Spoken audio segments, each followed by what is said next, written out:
Si ignoras lo que ocurrió antes de que nacieras, siempre serás un niño. Cicerón. Una hora con la historia, un nuevo enfoque del pasado deshaciendo mitos, con Pío Moa. Una semana más en Informa Radio, una hora con la historia, una hora con Don Pío Moa. Don Pío, bienvenido. Hola, muy buenas. Bueno, antes de meternos en materia, si le parece, Don Pío, nos vamos a poner de relieve algunas de las reflexiones que están en el blog Más España, Más Democracia, www.piomoa.es. ¿Qué destacamos esta semana?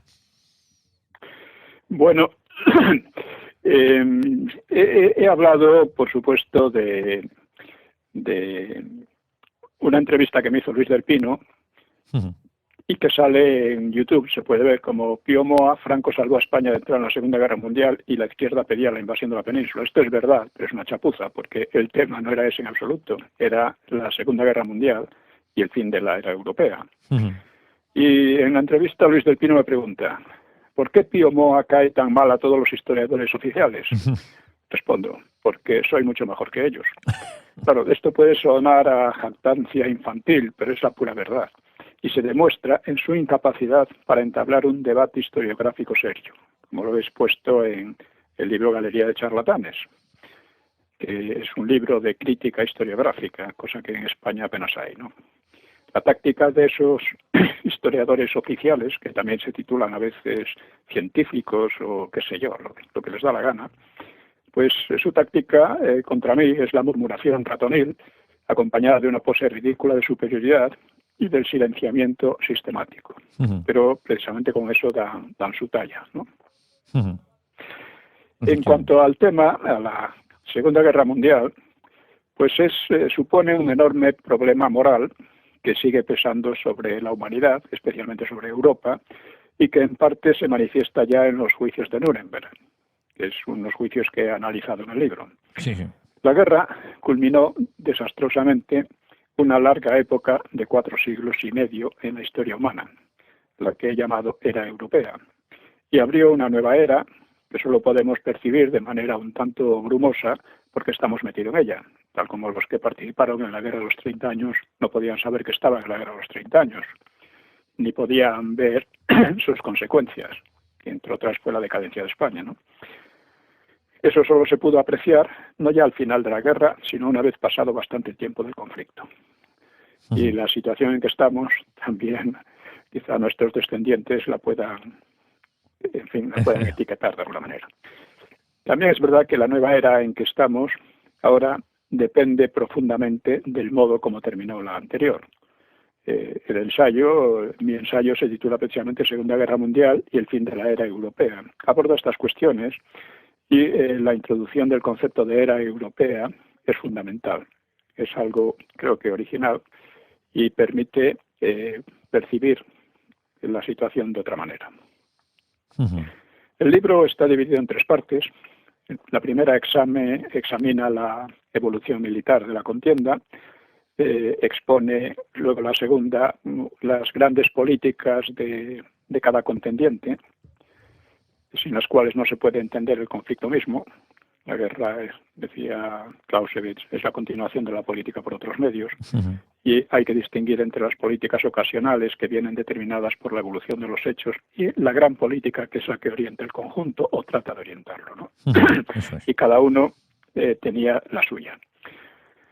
Y la tercera parte es un análisis de la evolución de las ideologías que dieron lugar a la guerra. Porque fueron 3 ideologías.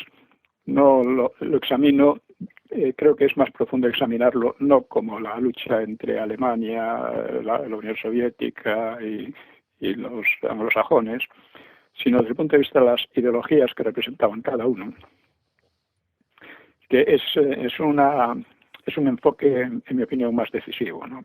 Aunque el otro también es importante, indudablemente. Esas ideologías se formaron a partir de la tensión entre la razón y la fe, que es propia del cristianismo. El cristianismo es una religión en la que la tensión entre la razón y la fe, a veces se ha dicho entre Atenas y Jerusalén y Roma, etcétera, pues es mucho más fuerte que en otras religiones. Y esta tensión, es decir, las ideologías, son un fenómeno exclusivamente europeo. Los tres eran, como digo, el liberalismo, el comunismo y los fascismos. Ujú. Así que con este ensayo intento un enfoque o planteamiento nuevo de aquella guerra. Creo que es nuevo en general. Sí, sí. Por supuesto, en el aspecto estratégico, militar, etcétera, son cosas en gran parte ya sabidas, pero yo las resumo de otra manera, que creo que las hace más inteligibles, Sí, ¿no? sí. Sí, es un ensayo analítico-interpretativo. La historiografía analítica interpretativa es el nivel más elevado de la historiografía y también el más arriesgado, porque la historia se puede escribir como una sucesión de hechos, etcétera, ¿no? Pero es muy importante luego analizarlos, examinar lo más relevante y llegar a conclusiones. Ujú. Y en esto casi toda la historiografía española fracasa bastante, ¿no? A pesar de que a menudo es una historia muy detallada, incluso con detalles poco relevantes, pero luego a la hora de analizar y de enfocar el conjunto, le pasa, como dice el dicho, ven los árboles pero no el bosque. No el bosque. Bueno, pues el libro por eso constituye un planteamiento o un enfoque nuevo de dicha guerra en tres sentidos. Como digo, como choque entre tres ideologías europeas originadas en la Ilustración. Segundo, como el fin de una gran era en la historia humana que comenzó 4 siglos y medio antes. Y en tercer lugar, como versión de la guerra desde la perspectiva particular de España, porque aquí la perspectiva que hay, absolutamente dominante, es la perspectiva anglosajona. Y, en fin, evidentemente es una versión interesada que nosotros podemos analizar y ver lo que puede ser aceptable y a lo mejor menos aceptable, ¿no? Ujú. Para entender la cuestión ideológica, pues conviene mostrar la relación entre la Primera y la Segunda Guerras Mundiales. Es que es una relación genética, aunque se trata de dos conflictos muy diferentes. Ujú. Pero muy diferentes porque la Primera Guerra Mundial fue una guerra entre países ideológicamente liberales y parlamentarios, los fundamentales, no Rusia ni Turquía, pero eso es secundario. Esto creó una situación, pues claro, de crisis del liberalismo tremenda. En fin, surgió la primer país comunista de la historia y surgieron los fascismos de una manera, y de tal manera que la Segunda Guerra Mundial ya no fue entre potencias liberales, sino entre estas tres nuevas ideologías, ¿no? Nuevas hasta cierto punto, porque todas ellas derivan de la Ilustración. Hay que decir una cosa, y es que el término ideología, pues es uno de esos términos que en fin, se han empleado en sentidos muy distintos. Y si no se explica en qué sentido se emplea, pues normalmente da lugar a discusiones, a confusiones y a discusiones que no sin sentido, ¿no?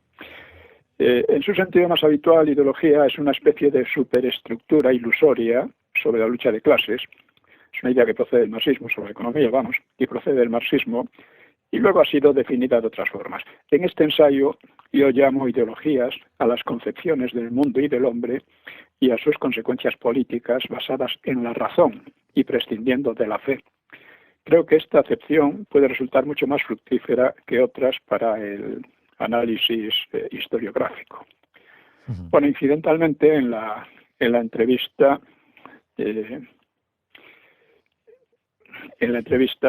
Luis del Pino también habla de mi novela Sonaron gritos y golpes a la puerta, que también es un enfoque novelístico de aquella época, de la época de la guerra y la posguerra. Pero, en fin, Luis del Pino habla también de esa novela Sonaron gritos y golpes a la puerta, que parece que le ha gustado muchísimo, pero es curioso que su impresión sobre ella pues difiere mucho de mi opinión. Pero ya se sabe que la intención o el concepto de una obra escapa siempre a lo que el autor pensaba o quería decir. Una vez escrita, pues cada uno lo interpreta a su manera. Esto es frecuente. Ujú. Luego, hace unos días, hemos estado en una mesa redonda sobre la historia del PSOE. Hemos estado, pues, evidentemente, contigo, con Javier García Isaac, Sí. con Juan Carlos Girauta, el moderador, Ujú. con Luis Togores y con José Manuel Ezpeleta, Espeleta. que iba a venir también Tamames. Sí, Ramón Tamames. Pero parece que se equivocó y en lugar de venir a ese local se fue a otro. Ujú. Se fue a, ¿cómo llama eso? Al local de De ciencias ciencias morales. y morales, eso es. Y nada. Eso es. Eso es. Sí. Y, en fin, fue un error suyo. En fin, Sí, aunque sí. demostró estar muy en forma en la moción de censura, la verdad es que, claro, los años pesan, ¿no? Sí. Ujú. Y pues estuvimos hablando, como digo, de la historia del PSOE. Y en el blog comenté algunas cosas que me pareció interesante decir, porque es un país con una historia, perdón, un partido con una historia criminal y sin embargo es un partido moralmente superior al PP. O sea, el PSOE tuvo dos épocas buenas. La de Primo de Rivera, cuando colaboró con el fructífero dictador Primo de Rivera, Ujú. y se convirtió además, cosa que nadie podía esperar, pues en un partido constructivo y civilizado. Es decir, en lugar de demagógico, pues, en fin, tuvo una etapa buena, ¿no? Y la segunda etapa buena del PSOE fue durante el franquismo, porque hizo a los españoles el inmenso favor de desaparecer del espacio político. Y desapareció no tanto por la represión, porque los comunistas siguieron luchando. Fue más bien porque sus jefes estaban ocupados en el exilio, en el reparto y disputa de lo que habían robado sistemáticamente durante la guerra. Se llevaron un botín inmenso, como debiera ser conocido de todo el mundo. Ujú. Es decir, el PSOE se comportó correctamente en los dos periodos más o menos dictatoriales y criminalmente en los periodos de libertades.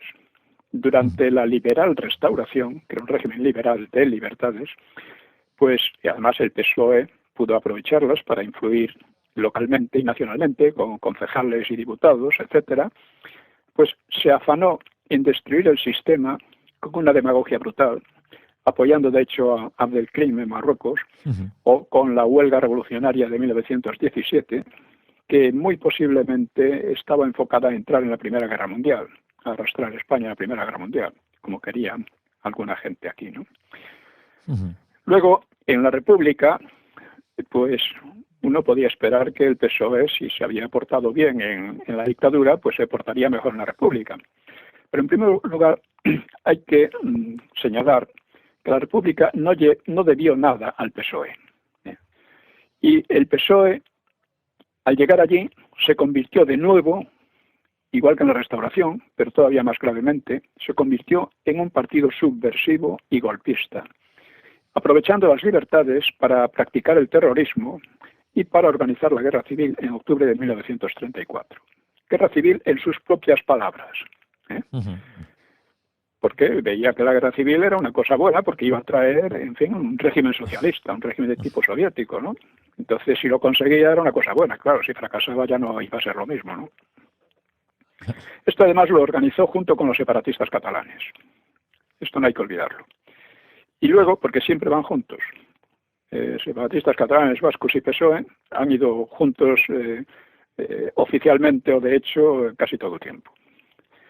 Y luego, junto con los republicanos de izquierda y separatistas, pues después de octubre del 34, pues dio el golpe de gracia a la República mediante el fraude electoral y la imposición de un verdadero régimen de terror que hizo inevitable el alzamiento de quienes no estaban dispuestos a tolerar un régimen que llevaba a España a la sovietización y o a la disgregación separatista. Romper España en pequeños estados que serían muy manejables desde el exterior. Exterior. Luego hay otro punto que no lo comenté allí, pero la conducta del PSOE no mejoró cuando llegó la transición, que llegó por agotamiento del franquismo. El referéndum de diciembre del 76 ratificó la democracia a partir de la legitimidad histórica del franquismo. Yo esto lo repito incansablemente, a ver si cala, porque es la pura verdad, ¿eh? Y fue de la ley a la ley. Y el PSOE, como la ETA, los separatistas y los comunistas, trataron, por el contrario, de identificar la democracia con el antifranquismo. A pesar de que ellos habían sido los peores enemigos de la democracia, y a pesar de que Franco nunca tuvo oposición democrática, porque la única que tuvo fue la comunista, pues era todo lo contrario. Y también en aquella situación, el Partido Comunista, que tenía todo el mérito del antifranquismo, pues se encontró con que su papel que él esperaba como principal partido de la oposición, esto pasaba por ejemplo en Italia, y luego como el partido del gobierno de izquierdas, pues le fue limpiamente birlado por la banda de niñatos que era el PSOE a comienzos de la transición. Eran grupos de niñatos que verdaderamente no habían hecho nada, pero que sabían aprovechar la situación, en gran parte porque tuvieron un apoyo internacional directo, indirecto, directo con dinero, indirecto con prestigio, etcétera, que claro, el PC no tenía. Y desde entonces, desde que llegó al poder en el 82, las aportaciones del PSOE a la democracia han sido falseamiento sistemático de la historia propia del PSOE, cuando hablaban de los 100 años de honradez, con un descaro increíble, ¿no? De la historia propia y de la historia de España. Socavamiento progresivo de la autonomía judicial, sin la cual no hay democracia.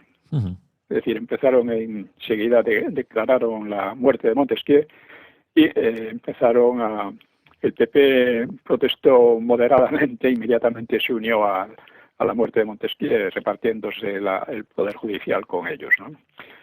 Luego, una progresiva corrosión de la unidad nacional, apoyando a los separatismos, sin excluir a la ETA.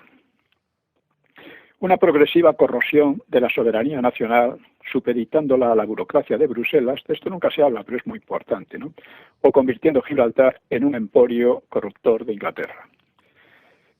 Y luego extendiendo la corrupción a todas las instituciones del Estado. Estas son las aportaciones del PSOE a la democracia. Luego, en relación con la guerra, en aquella mesa redonda, pues se trató el tema del terror de retaguardia en las dos zonas, y yo os recordé que no eran similares, porque, primero, el terror del Frente Popular partía de la convicción de haber ganado la guerra ya de entrada, en lo que parecía, cualquier persona podía darlo por hecho, ¿no? Y eso le daba la ocasión de aniquilar físicamente a quienes se oponían a sus partidos, los partidos del Frente Popular. Y este es un programa típicamente revolucionario. En cambio, el terror inicial nacional partía de la gran inferioridad material con que iniciaba la guerra. Esto, la victoria, se hacía muy difícil y exigía una drástica limpieza de retaguardia, para evitar ser apuñalado por la espalda, por decirlo de alguna manera. En segundo lugar, la crueldad extrema y sádica del terror en el Frente Popular. Puse un ejemplo del fiscal de la República que había acusado a Largo Caballero en el 34 y que, bueno, sufrió esto, lo pueden ver si quieren. Es un ejemplo de una crueldad verdaderamente bestial, ¿no? Bueno, pues ese tipo de crueldad nunca se alcanzó en el bando nacional, a pesar de que, claro, la represión al bando nacional no tuvo nada de suave. Pero hay una diferencia cualitativa aquí, ¿no? En tercer lugar, el terror en el Frente Popular se extendió entre sus propios partidos, alcanzando seguramente algunos miles de muertos, cosa que no ocurrió en el bando nacional. Todo esto lo he explicado muchas veces hace años, pero parece como si nada, ¿no? Luego se habló de la represión, más bien justicia, de posguerra, muy lejos de los números fantásticos de la propaganda socialista. Hablan de 200.000, 190.000, 130.000, en fin, 80.000, según les salga, ¿no? Bueno, pues supuso en realidad alrededor de 14.000 fusilamientos después de juicio, fusilamiento de los ejecutores del terror del Frente Popular, que quedaron abandonados por sus jefes socialistas y demás, los cuales huyeron llevándose un inmenso botín. Esto tampoco se dice, pero es muy necesario decirlo, porque si no nos perdemos, ¿no? Al final algunos tratan de hacer una especie de, reducir la cuestión de la guerra a una especie de, en fin, de competencia a ver quién asesinó más. Y no, una guerra llega por algo y hay que ver cómo llegó. Y en segundo lugar, en una guerra se mata siempre, claro. Y en segundo lugar hay que ver lo que defendía cada uno.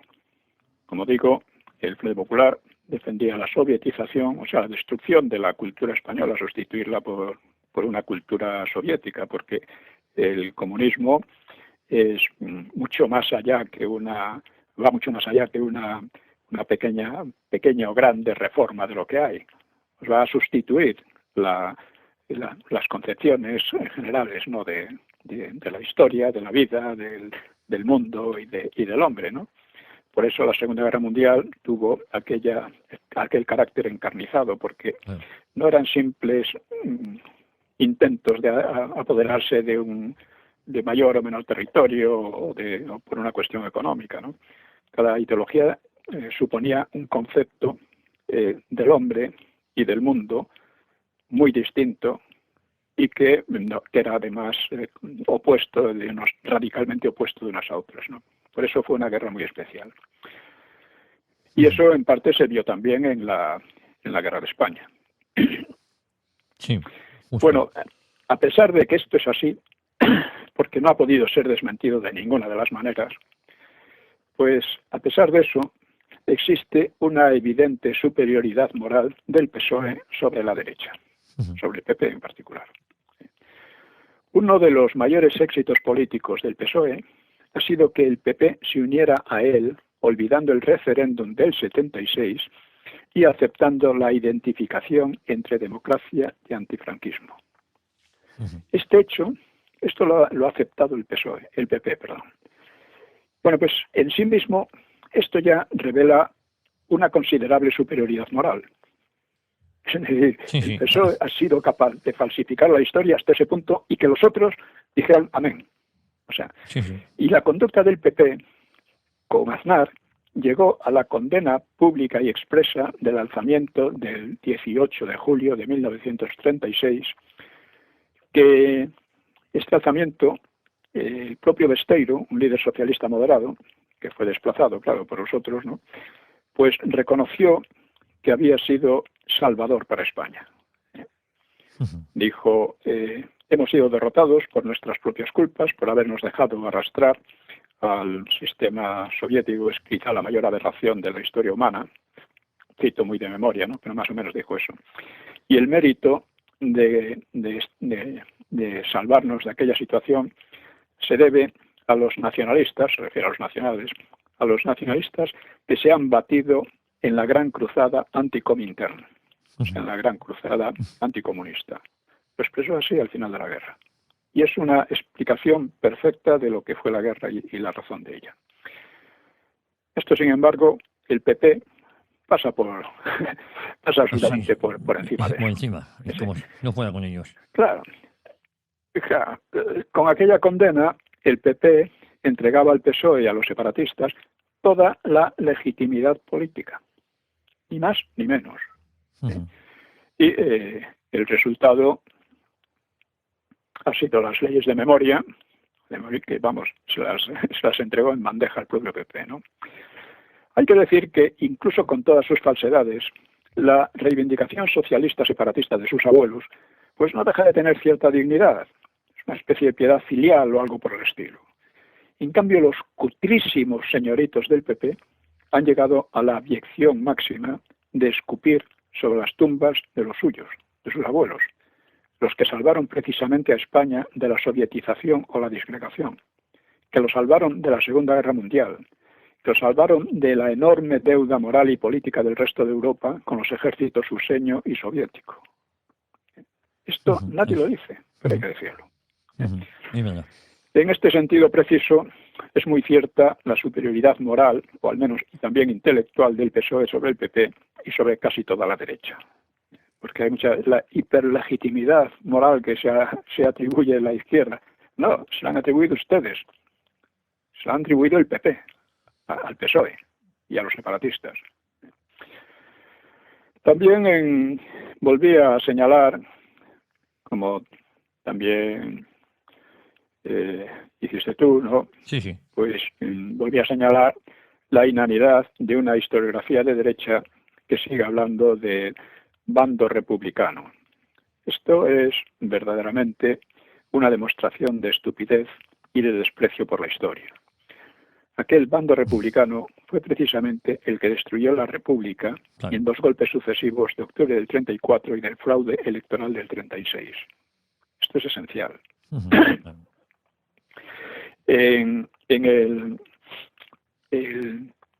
Estos dos, porque en la ley de memoria antidemocrática, la ley de memoria chequista, que han impuesto desde el poder, pues se habla de que la República fue destruida por un golpe de Estado. No, fue destruida por 2. Bueno, El tercero fue una réplica de la derecha, de gran parte de la derecha, que no era solo derecha, ni mucho menos, pero en fin, vamos a ponerlo así, contra el sistema de terror que se había instituido en España desde el fraude electoral del 36.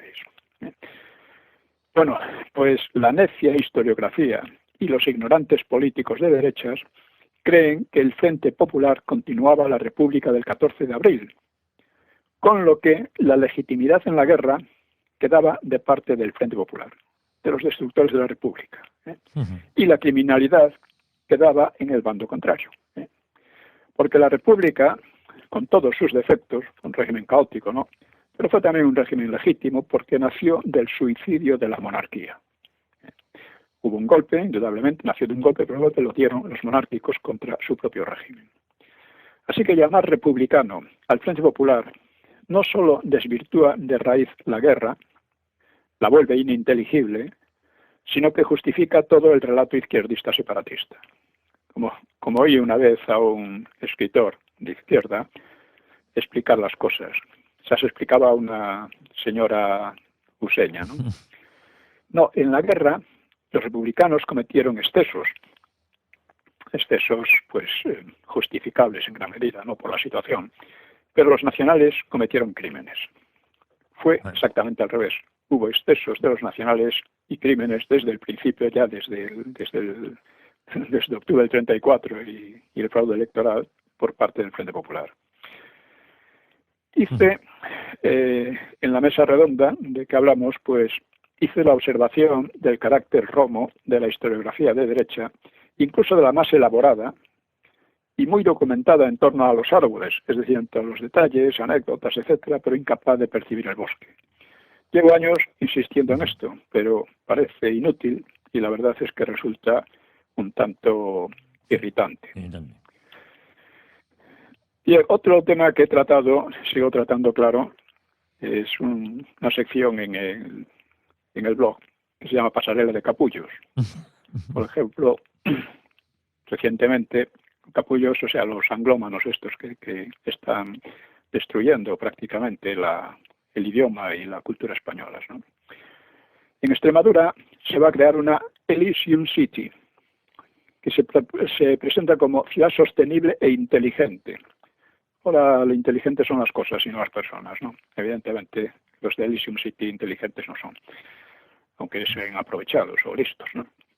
Este es un caso entre muchos de topónimos en inglés y de adjetivos idiotas, ¿no?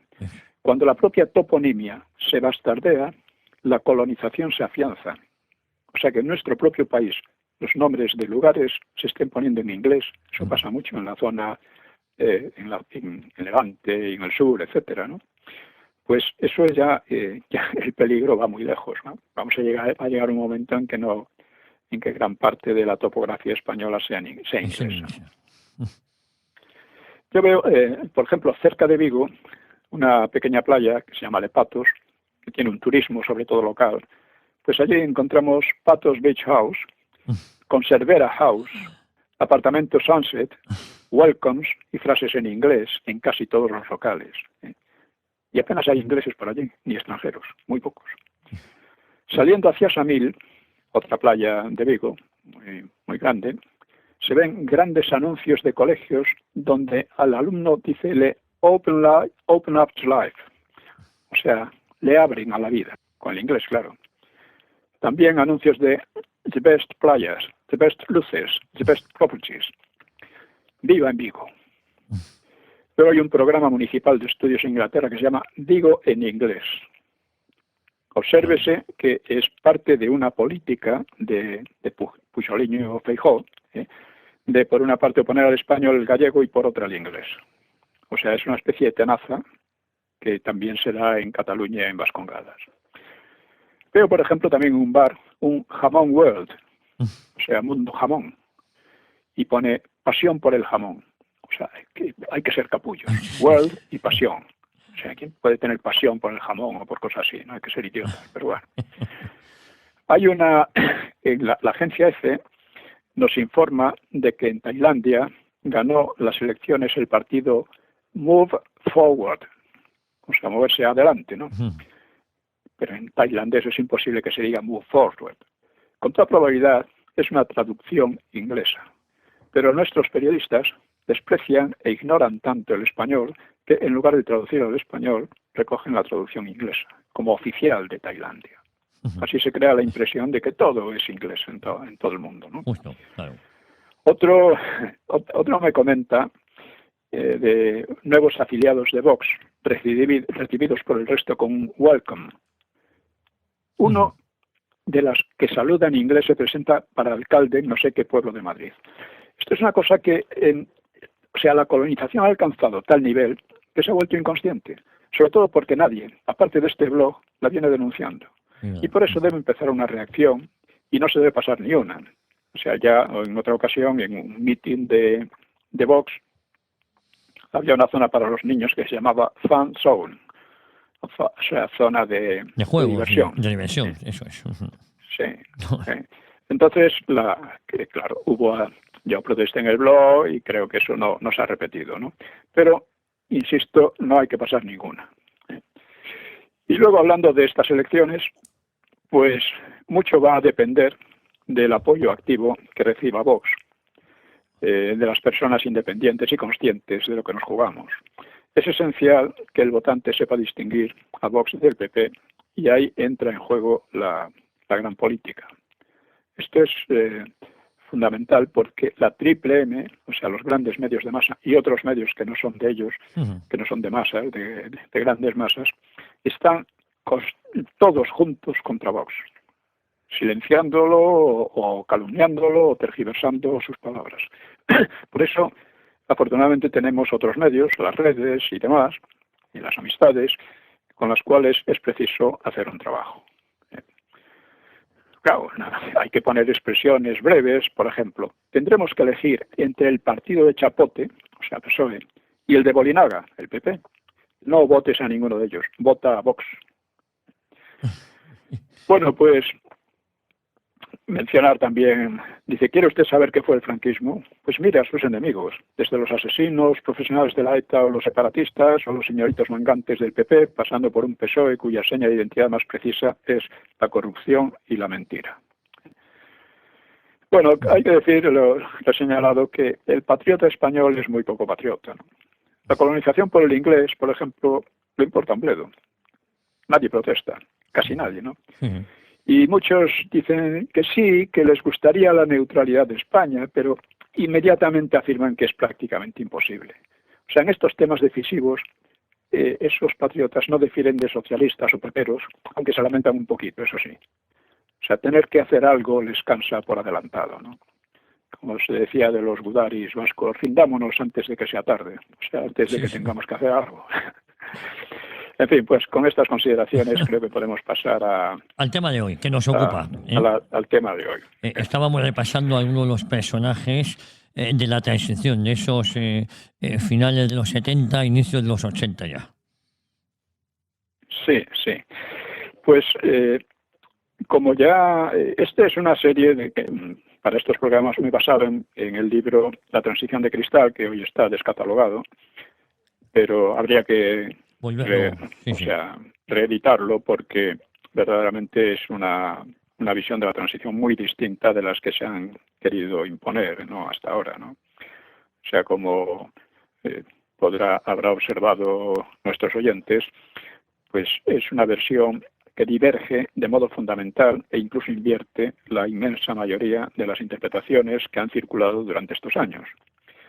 Así que vamos a resumir las tesis y conclusiones básicas para hacerlo todo más inteligible. Primero, la jerarquía eclesiástica tuvo un peso mucho mayor del que suele reconocérsele. Y un peso que no siempre fue benéfico. Lo tuvo en la gestación de la transición.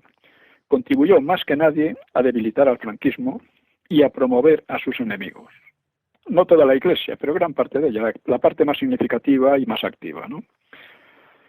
Estos enemigos eran fundamentalmente los marxismos, los separatismos y el terrorismo, que en los años 30 habían intentado erradicar el catolicismo de España mediante métodos brutales, y por los que nunca manifestaron la menor pesadumbre. Todavía los vemos por ahí hablando la mejor iglesia es la que arde o cosas por el estilo, ¿no? Está muy contentos. Lo único que creen es que no se hizo lo suficiente. Tenía que haberse hecho más. Y en la transición, el episcopado desempeñó un papel mucho más discreto. La política eclesiástica entre los años 1964 y 1975, pues tendría al final un coste muy alto para la Iglesia y además nunca le ganó la gratitud de sus beneficiarios. Aparentemente cosechó lo que había sembrado. Es decir, había sembrado la falsificación de la historia y jugado con aquellos partidos, etcétera, que en aquellos momentos tenían muy poca fuerza, pero los reforzaba. Y no cosechó, desde luego, ningún agradecimiento de ellos, al contrario, más bien una burla, ¿no? Bueno, pues la sociedad se descristianizó en gran medida, una tendencia general europea, pero aquí probablemente fue ayudada por la propia acción eclesiástica. Eso hemos visto muy recientemente como una complicidad silenciosa con la profanación de la tumba de Franco, que fue literalmente quien salvó a la Iglesia del exterminio. En segundo punto, la transición se planteó como una pugna entre el franquismo reformista y el antifranquismo rupturista. Esta evidencia clave queda nublada o desvirtuada en la mayoría de las historias e interpretaciones de la época, y esto pues desenfoca el proceso y enturbia su comprensión, claro. Otro punto es el origen franquista de la transición. Esto es indiscutible, no solo por sus personajes, el rey, Fraga, Torcuato, las Cortes, los gobiernos de Suárez, todo eso venían directamente del franquismo, ¿no? Sino porque cambiaba de la ley a la ley. Y esto suponía el reconocimiento de la legitimidad histórica y política del régimen anterior, y no el del Frente Popular, que es lo que deseaban los partidarios de la ruptura. La salida reformista evitó seguramente convulsiones como las que acompañaron la transición de 1930-31. Es decir, fue una cosa parecida. La monarquía se suicidó. No es que el franquismo se suicidara, sino que después del Vaticano II tenía muy poco futuro, claro. Muy poco visos. Y claro, las posibilidades, como hemos señalado, el problema que tenían desde Carrero a todos los demás, es decir, esto va a cambiar, pero hay que evitar que cambie como en la República. Bueno, se consiguió que no cambiara como en la República, afrontando, eso sí, muchos problemas de terrorismo y cosas así, pero en principio se consiguió que se reconociera democráticamente, por inmensa mayoría, la legitimidad histórica del franquismo. Otro punto, pues es la paradoja de una democracia que procedía de una dictadura, pero que se resolvió fácilmente. Con la muerte de Franco, su régimen, ya digo, podía considerarse agotado, y la mayor parte de su clase política así lo entendió. No toda, pero la gran mayoría. No toda, porque algunos tenían en la cabeza la experiencia de los años 30 y pensaban, bueno, aquí lo que va a haber es una repetición del pasado. Y en parte estamos yendo actualmente hacia una repetición del pasado. Pero en principio eso no tenía por qué haber ocurrido. Obviamente eran cosas nuevas y inevitablemente se iban a cometer errores. Lo que ocurre es que después esos errores, en lugar de corregirse, pues se mantuvieron, incluso se agravaron. Es decir, la mayor parte de la clase política pues consideró el franquismo de hecho como una respuesta extraordinaria y por tanto transitoria a una crisis histórica extraordinaria que ocurrió en los años 30. Y al contrario de la leyenda corriente, se trató de una dictadura no totalitaria, sino, vamos a decir, autoritaria. Bueno, también las democracias son autoritarias, claro, si no tienen autoridad se hunden. O sea, una dictadura evolutiva, con bastante libertad personal, más que ahora mismo. Sí. Ahora mismo entre la llamada cultura de la cancelación y cosas por el estilo, y ahí, en fin, y la fanatización que se está imponiendo desde el poder, pues hay una situación de libertad personal mucho menor, con el Estado metiéndose en todo, hasta en los sentimientos de la gente, ¿no? Un totalitarismo de nuevo tipo. Tenía además un Estado relativamente pequeño y una economía básicamente de mercado. Y por eso las transiciones en otros países han sido más fáciles allí donde la dictadura se parecía a la franquista y más difíciles donde tenía más elementos de totalitarismo. Recordemos que en el franquismo había 4 partidos, no era de un solo partido como a veces se dice. Otro punto es que, aunque la transición gozó de un ambiente favorable en USA y en Europa Occidental, fue un proceso eminentemente interno, a partir del desarrollo social y económico y de las fuerzas políticas españolas, procedentes del franquismo, insisto. La mayor intervención exterior quizás se registró en relación con el PSOE, para convertirlo en la gran alternativa de izquierda en España, olvidando su historia. Una historia que ya se había olvidado en el franquismo, por cierto. Todo se centraba en los comunistas, pero claro, en los años 30 los más peligrosos no eran los comunistas, eran los socialistas, ¿no? Por ello puede decirse que la transición española es una... o sea que la democracia que ha surgido, ¿no? Es una de las pocas democracias europeas actuales que nacieron de sus propias condiciones sociales y no de la actuación militar de USA y de la Unión Soviética en la Segunda Guerra Mundial. Esto es también muy importante señalarlo. La democracia, mejor o peor, que pronto empeoró, también es cierto, pero nació de la propia evolución interna española, no de la invasión e imposición de otros ejércitos, como pasó en Francia, en Inglaterra no, pero hasta cierto punto, porque si en la intervención de USA nos hubiera salvado, ¿no? Sí. O sea, en Holanda, en fin, todos estos países que los nazis ocuparon, ¿no? Uh-huh. Digamos que la transición, pues, navegó, por así decir, entre la escila del franquismo continuista y la caribdis del antifranquismo rupturista.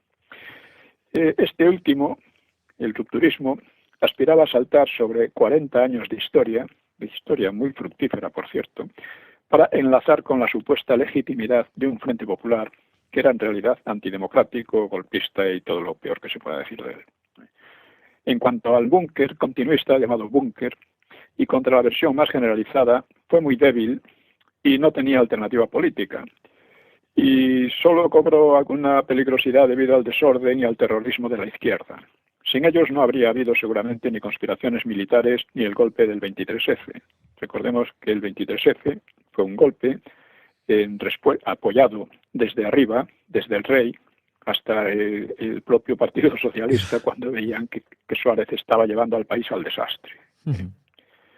Esto casi nunca se dice y casi siempre se olvida, pero fue así. No fue un golpe de la extrema derecha para imponer el franquismo, a nadie se le ocurría algo parecido. Uh-huh. Otro punto, vamos por el 7º, la oposición rupturista constituyó también contra cierta leyenda un riesgo para la transición mucho mayor que la de la llamada extrema derecha o fachas, o como se quiera llamar, o sea, los que pensaban que podía mantenerse el franquismo, ¿no?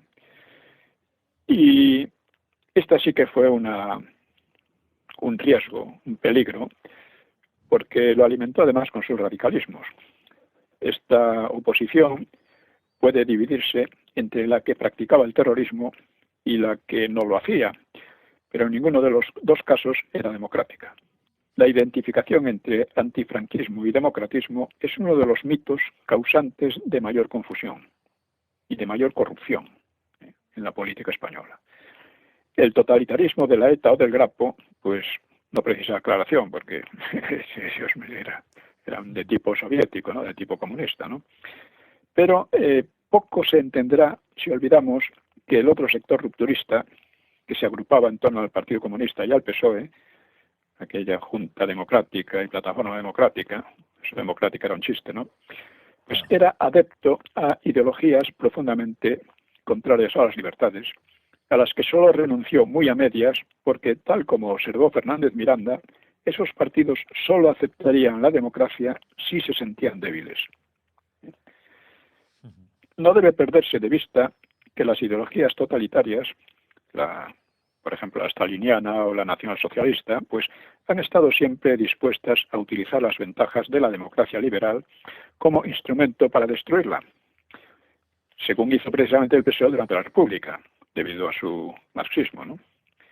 Hay que decir también que para los marxistas, como decía Lenin, la guerra civil no es nada malo, es algo bueno, hombre, siempre que lleve a la revolución. Claro, si fracasa, pues ya no es tan interesante, pero la idea es esta. Al socialismo es casi inevitable que se llegue mediante una revolución violenta, es decir, una guerra civil. Y esto, decía él, hay que dejarse de hipocresías y de tonterías, ¿no?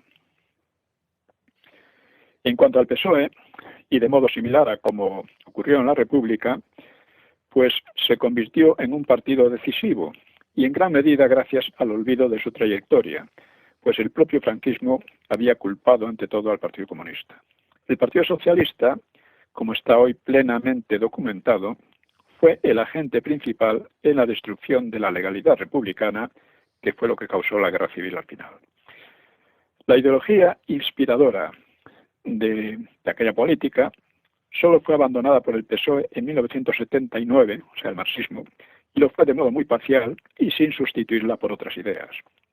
Por tanto, mantuvo y mantiene una carga totalitaria muy semejante en sus líneas generales a la de la ETA, porque las dos se consideran socialistas y visceralmente antifranquistas, entre otras cosas. La diferencia está entre que la ETA es separatista y el PSOE, pues, a medias. O sea, no es que sea por su propio interés de partido, le interesa la unidad nacional, pero no demasiado. Considera que eso es una cuestión secundaria, ¿no? Este Zapatero ha afirmado que su partido mantiene íntegras las viejas tradiciones, lo cual ayuda a entender sus movimientos anticonstitucionales recientes, no digamos los del doctor Sánchez. Sobre el ejército, otro mito corriente le achaca una tutela combinatoria sobre la transición. Esta es una idea contradictoria porque, como el resultado fue un régimen de libertades en principio, el ejército habría sido al mismo tiempo adverso y favorable a él. La cúpula militar había vivido la guerra y conocido el Frente Popular, por lo que prefería la continuidad del franquismo, que era una actitud compartida en grado menor por la oficialidad joven, pero unos y otros carecían de vocación intervencionista en política y aceptaron la reforma, siempre que la violencia terrorista y los ataques a la unidad nacional no se hicieran demasiado amenazantes. Lo cierto es que el desorden y la incertidumbre llegaron bajo Suárez a niveles tan altos que causaron máxima alarma no solo a los militares, sino a gran parte de los políticos y de la población, hasta desembocar en fin, el revelador episodio del 23F, ¿no? Por otra parte, de haber estado el ejército dividido como en 1936, habría sido más fácil que se impusiera, y con mayor trauma, el rupturismo, que hoy está claro que no era en absoluto democrático. Pero las Fuerzas Armadas permanecieron esencialmente unidas y ese mero hecho disuadió a muchos políticos de aventuras azarosas. El 23F no dejó de tener algunas consecuencias positivas. Es decir, de repente tuvieron que calmarse todos.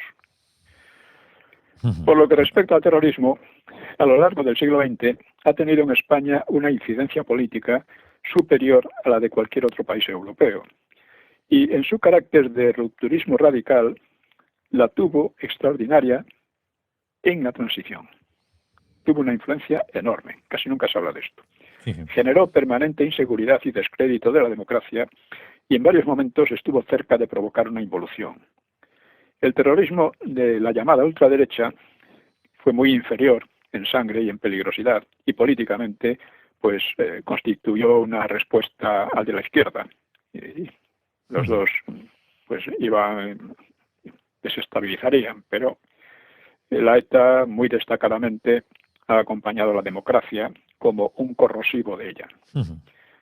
Su peligro procede, aún más que de sus propias acciones, pues de las muy variadas complicidades que ha encontrado socapa de la solución política. Hay que dar una solución política, convertir los asesinatos en una manera de hacer política en la democracia. Este es el gran problema que hubo.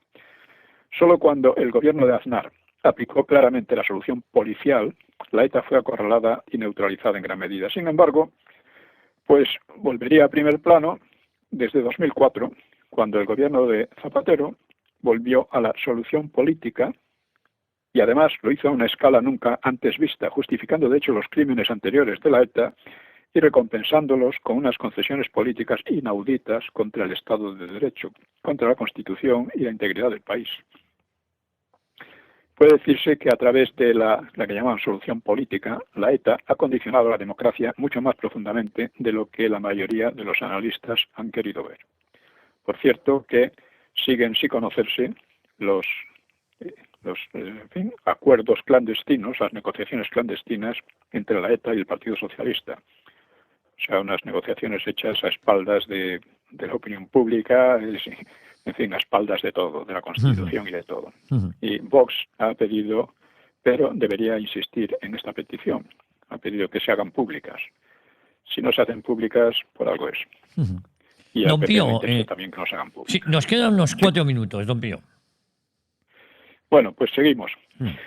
Pasamos al papel de la prensa, en especial la autodenominada progresista, que influyó notablemente ya en vida de Franco para orientar a la opinión pública y para condicionar la política. Y su papel tuvo poco de positivo, a causa de su apego a la demagogia radical y rupturista, de su propensión a un sentimentalismo ideológico hueco, a una propaganda favorable a la ETA y a los radicalismos y dictaduras que también se autodenominaban progresistas fuera de España. También su papel fue muy negativo al banalizar o trivializar la historia del país y difundir teorías infamantes contra la leyenda negra, ¿no? Y no digamos en relación con el antifranquismo, que es el último episodio de la leyenda negra, ¿no? Recordemos el episodio Solzhenitsyn, que volvió a poner al descubierto toda una concepción ideológica de muchos periódicos. Así todos se volcaron contra Solzhenitsyn. ¿Por qué? Pues porque decía la verdad sobre la Unión Soviética. Esto parecía que era intolerable, ¿no? Como lado positivo, pues la mera invocación periodística a la democracia pues surtió algún efecto beneficioso, pero en mi opinión pesó más la carga negativa, mucho más. Los medios de comunicación han llegado a ser motejados de medios de confusión y desde luego algo de eso tienen. Yo les llamo la triple M, medios de manipulación de masas. Las 3 M's. Triple M o triple mierda también, vamos, con perdón. Otro rasgo importante en la transición, no muy estudiado, fue una rápida inversión de valores y costumbres, en su mayor parte perjudicial, o sea, droga, alcoholismo, delincuencia, crisis familiar, prostitución, etcétera, que define un fuerte retroceso en la salud social del país. Esto fue también, y permanece, claro está, se ha convertido en parte del panorama, que antes no existía. Visto en perspectiva, pues probablemente el diseño más razonable de la transición habría sido la reforma pensada por Fraga y que la oposición iba aceptando una vez que veía que se iban desbaratando sus iniciales intentos de ruptura, ¿no? El diseño de Torcuato fue más complicado y con más riesgos, pero mantenía, sin embargo, los principios de la ley a la ley y de la debilidad de la oposición, hacerla sentirse débil, porque lo era. Y por el contrario, cuando Suárez llegó a dirigir el proceso, la reforma tomó rumbos que la historia posterior ha demostrado muy inciertos. En realidad, hoy estamos casi en una democracia fallida, aunque quedan algunos restos, como ciertas libertades y demás, pero no es una democracia real, ¿no? Real. Luego, pues el juicio dominante sobre Suárez ha pasado de ser muy desfavorable a convertirlo en el héroe y factotum de la democracia, ¿no? Ese bandazo de la opinión obedece, por una parte, a la comparación con el periodo felipista, que de repente muchos dijeron, antes estábamos mejor, ¿no? En todo caso, los elogios últimos han sido muy desmesurados. Suárez tuvo algunos aciertos puntuales, como la derrota de la huelga general de noviembre del 76, o la legalización del Partido Comunista, pero su línea general resultó, en fin, muy perjudicial. Errática. Buscó difuminar el origen franquista de la transición y de él mismo, sumándose al menos por omisión a las desvirtuaciones de la izquierda y de los nacionalismos, separatismos regionales, ¿no? Su manejo de la crisis económica fue mala y la del terrorismo fue peor. Molestó innecesariamente al ejército y además, por su afán de esfumar su pasado, pues impidió acuerdos con la Alianza Popular para contrapesar el empuje creciente de la izquierda y los separatistas, todo lo cual repercutió en la desintegración de la propia UCD. Gobernó con excesivo personalismo y a menudo al margen de la luz y taquígrafos, que se dice que es una exigencia democrática, o sea, de la transparencia, y siguió una política exterior ambigua y por fin llevó al país a la crisis que abocó a su dimisión y al golpe del 23F. Lo podemos dejar aquí. Sí, lo podemos dejar aquí ya. Sí, don Pío. Pues si le parece, la próxima semana Pues volvemos hablando de esto, ¿no? Seguiremos analizando la transición en sus puntos básicos, que a menudo no son claramente percibidos. Estupendo, don Pío. Un abrazo muy fuerte. Un abrazo para todos. Un abrazo. Hasta luego.